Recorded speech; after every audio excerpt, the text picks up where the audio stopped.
The heart of the coal industry, Beckley, West Virginia. Headquarters for Phillips Machine Service Incorporated, the industry leader in quality remanufacturing and repair of underground mining equipment.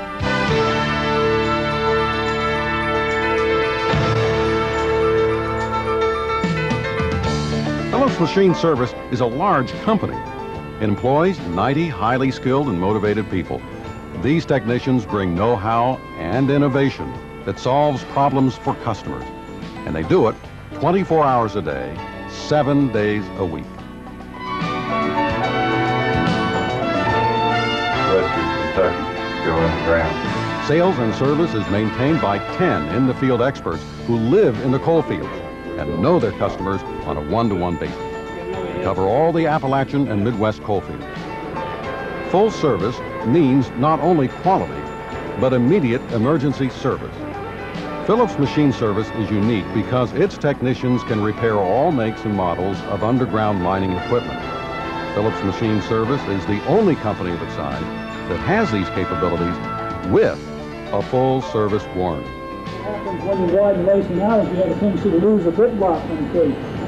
By having a lot of the tracer approach, that block is backed up and takes its long. Innovation is a synonym for problem solving. Customers appreciate those who listen, think, and help solve problems. The folks at Phillips Machine Service care what their customers think of them. As a matter of fact, Phillips Machine Service has been making some of those innovative changes.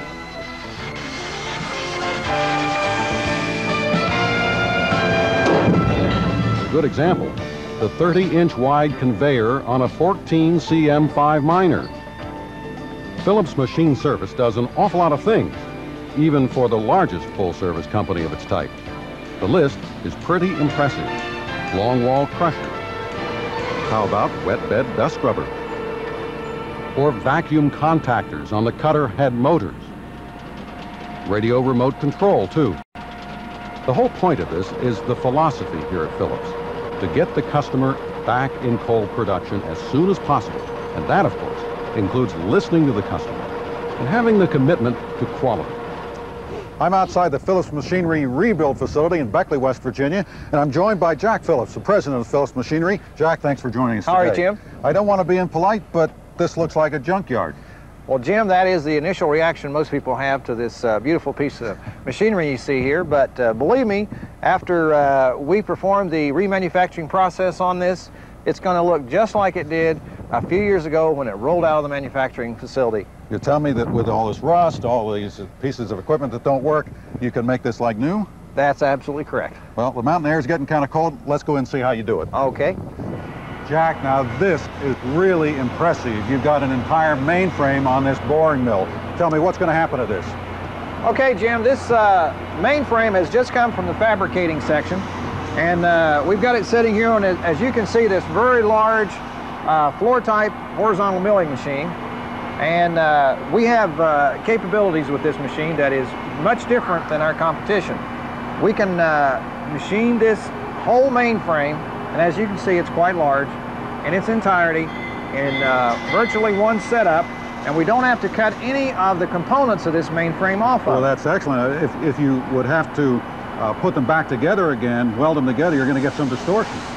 Distortion, that's exactly right, and distortion is a major problem because all this, the mainframe is the key to making all the components, the crawlers, the cutter head, the fan and tail section, all of it working together as a unit.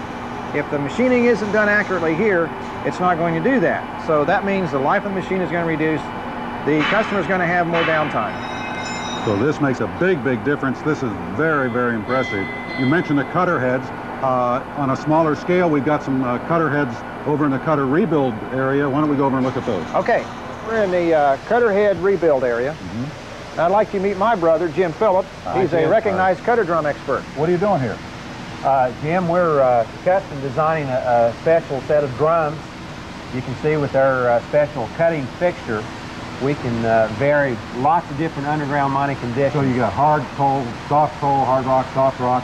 You can put it together for a customer no matter what. Yes.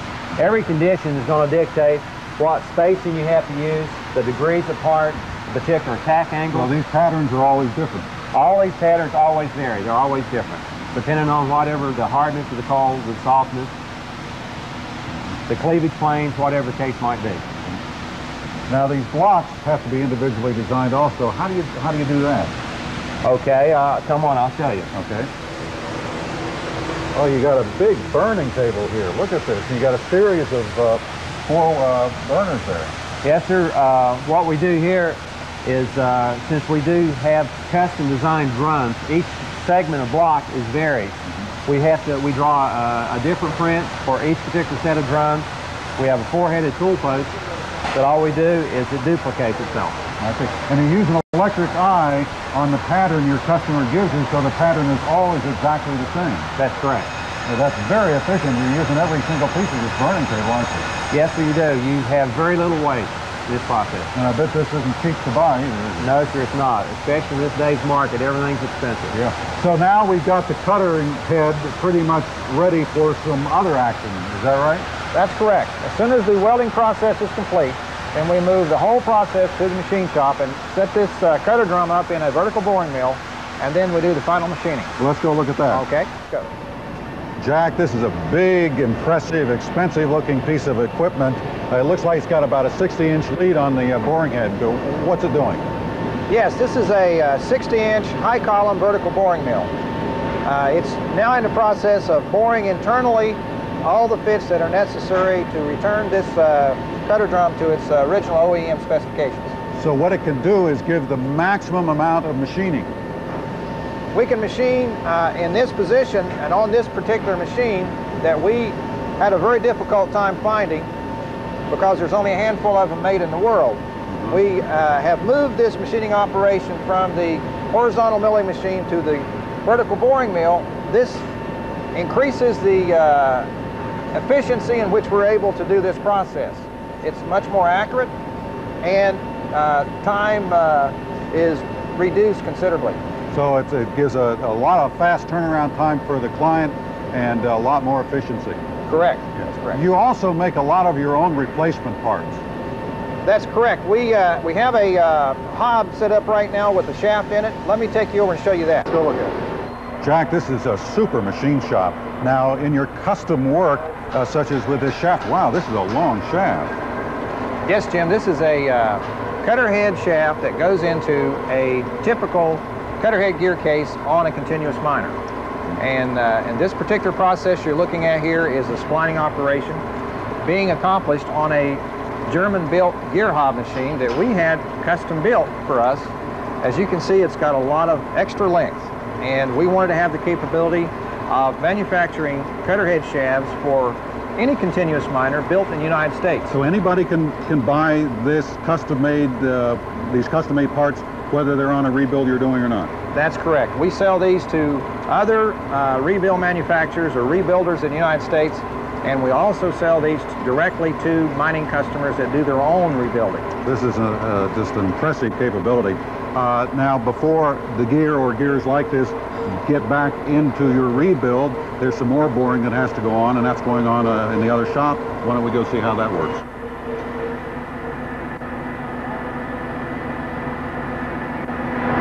Jack, a lot of things are going on at the same time in this fabrication and machining process. Here we got a lot of gearboxes and gears all over the place. What's going to happen to this one? What is this, about 5,000 pounds? Oh yes, this is a very heavy-duty gear case. It's just completed its fabrication stage.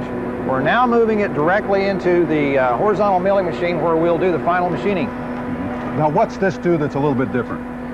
This horizontal milling machine is different than a lot of the horizontal milling machines that you'll find in rebuild shops in the fact that we've got a built-in rotary table, and we have ball screw control of all the movements so that it's extremely accurate. In addition to that, we have a digital readout that will hold all these bores of this gear case in the exact position that they have to be in order for the thing to work the way it was originally designed. Well, that's excellent, and that again gets back to being able to turn this around much faster, much more efficiently for the customer. That's correct. Yeah. Now, next step is to put the gear in here in the gear case assembly area. That's right. Let's go over and look at that. Okay.